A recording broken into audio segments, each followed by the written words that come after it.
Mas você falou de inconfidência. Talvez eu vá cometer uma agora com o Tele, mas é com respeito. Os jogadores do São Paulo, muitos, tinham muito respeito pelo Tele. Zete, Cafu, esse pessoal que liderava o time, e você deve estar sabendo disso, que eles protegiam o Tele. Que o Tele tinha dia que tomava muito lá no CT e ficava mal. E ninguém ficava sabendo. E nós, da imprensa, ficávamos sabendo, às vezes, e não era notícia, viu, Caleb? Você vê como é que era o futebol na época. Era o respeito. Você imagina isso hoje. Não, ele tomava com a gente. Às vezes, ele tomava com o Todé também. O Todé, sim, que bebe muito. O Todé era o único empresário que tinha acesso ao CT da Barra Funda, era o Francisco Monteiro. Francisco Monteiro Todé, jogou na Espanha e tudo. Era muito amigo do Tele. Então a gente proibia, não entrava, a determinação da diretoria, empresário não entra no CT. Quer alguma coisa, vai no Morumbi falar com o Pimenta, com o Fernando, com o Márcio, quem quer que seja, mas não vai discutir negociação do jogador no CT, vem no Morumbi. E o Todé tinha acesso porque ele pegava o Tele e saíam para jantar. E devia tomar, às vezes podia exagerar na dose, ninguém é perfeito um dia, e podia chegar e chegava. Eu tenho informação, o Cafu era um cara o Cafu é muito meu amigo, continua meu amigo. E o Cafu tirava sarro. Jogador de futebol é tudo malaco.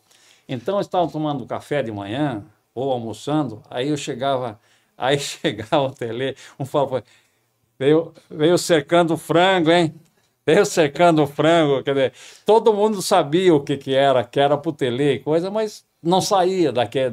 Eu estou falando agora também, com todo o respeito e pela amizade que eu tinha com o Tele. Mas era... Ele se perdia às vezes. Um dia ou outro pisava na bola e a turma tirava sarro dele. Não, os caras falam que nunca usaram isso contra o Tele. Isso. O Tele chamava a atenção dos caras e ninguém chegou assim pro Tele e falou, seu Bepum. Não. E ele, de vez em quando, exagerava na dose. Veja que história, Weber Lima. Sensacional. Ô, Calef, a gente está falando muito, né, da juventude, né, do Tele, com o tratamento dele com os jogadores, né, que ele tinha umas regras ali e tal. O que você acha dos dias de hoje, o jogador que tira a camisa na hora do gol? Isso seria permitido na sua época? Não, o clube ia se proteger de alguma forma? Eu queria saber por que os clubes já não fazem isso hoje, né? Se proteger contra o patrocínio, né? Tá ali, né, na camisa. O que você acha dessa atitude? Eu acho incoerente. Não devia fazer isso. Tem que respeitar quem paga pro clube. Pô. O cara paga uma nota preta para ser... E chega na hora, tira a camisa... Pô, tem tanto jeito para comemorar, o Raí dava um soco no ar, faça um negócio, sabe? Então, alguém inventa algumas histórias, coisa que não... E pior, a câmera focaliza. Para de focalizar para ver se o cara faz. Sabe, hoje no mundo, o nosso mundo, hoje está tudo muito dependente da mídia, mostrar para a mídia o que está fazendo, essa coisa. Rede social, né? Rede social. Então, o cara faz para se mostrar. Às vezes até eu acho quando o cara... Às vezes o cara demora um pouco a bola no pé, ou o goleiro para sair, eu acho que ele está querendo ser focalizado. Não precisa ficar tanto tempo. O cara, vamos fazer o contra-ataque, o goleiro segura. Mas para que segurar? É que a câmera está focalizando, está focando ele, está aparecendo, então o mundo está vendo ele. Sabe, então pode ser que eu esteja errado, mas às vezes me parece isso. Não sei se eu sou muito, sei lá, errado, muito antigo, mas eu vejo muita malícia nas coisas. Como eu fui jogador de futebol, muita coisa que eu vejo os caras fazerem, eu falo, pô, o cara faz por causa disso, sabe? Então, para aparecer, precisa. Aparece jogando bola, não cortando sobrancelha que eles fazem, sabe? Porra, sabe? Não ia fazer comigo, mas de jeito nenhum. Nem comigo, nem com o Tele, nem com o Pimenta, nem com o Fernando, nem com o Mário. Não ia fazer. O nosso jeito não é para isso. Ou então nós é que estamos fora do tempo. Hoje ninguém seria de nós, ninguém seria diretor. Eu ia brigar toda hora, pô. Ô Calef, você estava num jogo em Campinas que o Palinha fez uma falta violentíssima num jogador da Ponte Preta, se eu não estou enganado, e o Tele falou assim, Você não pode fazer isso com um companheiro de trabalho. O árbitro não tirou você de campo, mas na próxima eu tiro. Algo assim? Não, eu não estava junto, mas eu acredito. Acredito na veracidade da informação. Que o Tele era assim mesmo, não queria. Ele queria que eu jogasse firme e duro, mas não desleal. Desleal não tinha jeito, não tem negócio.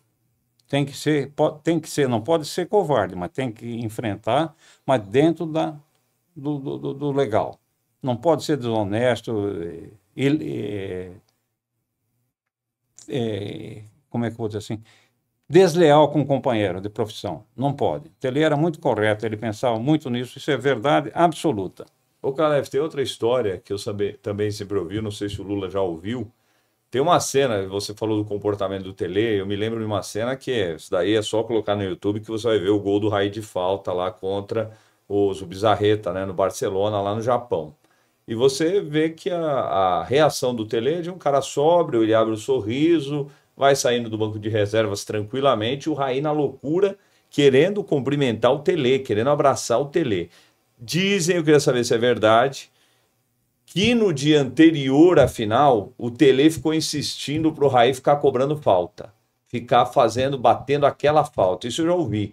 Porque a reação do Raí, ela chama muita atenção, porque ele faz o gol, aponta para o Tele e vai tentando chegar no Tele, os caras segurando, a turma segurando, ele vai tentando passar para chegar no Tele e o Tele com um sorriso no rosto. Isso é verdade também, Calef? É verdade. O Tele é perfeccionista. É outra qualidade do Tele. Perfeccionista. Ele cismava que tinha que fazer alguma coisa, ele treinava até a exaustão. E treinou isso com o Raí.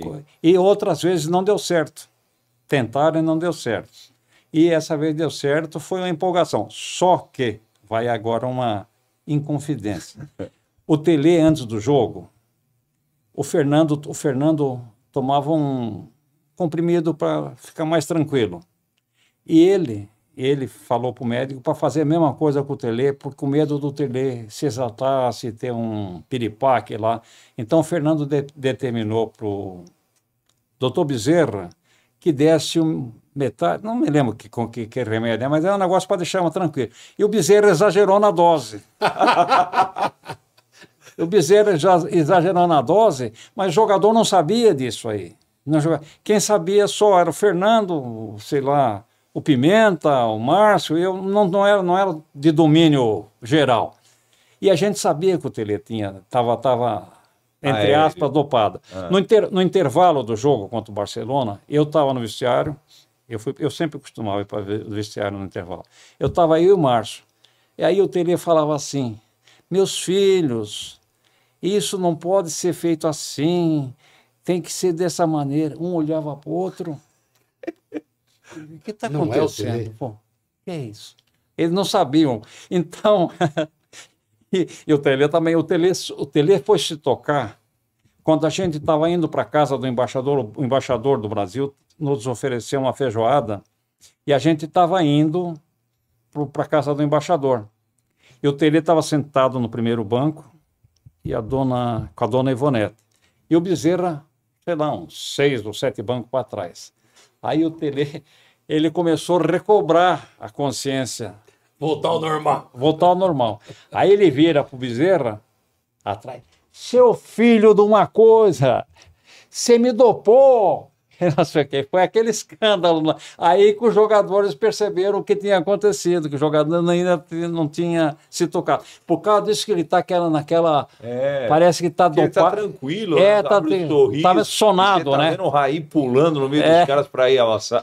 E eles não estão entendendo, o cara não está vibrando como deveria.